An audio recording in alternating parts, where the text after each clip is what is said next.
到約咗人哋8點，而家仲喺地鐵站休。真係第一次嚟呢度喎！影你自己喺船度嘛，梗係行個船頭影。哇！好在有你帶，好在有位師兄帶啫，好在呢位師兄帶我，如果唔係真係唔識啊！第一次嚟銅鑼灣呢個咩阿倫嗰度，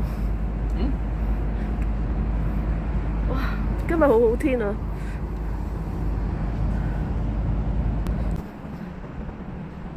即係我覺得個前輩好犀利啊！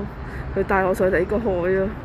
哇！健步如飛喺個船上面，我好怕跌啊！識一個人等於讀一本書，大家 share 經驗。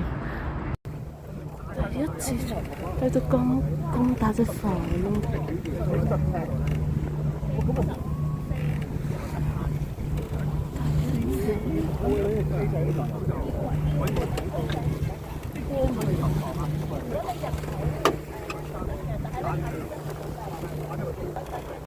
哇！第一次睇豬。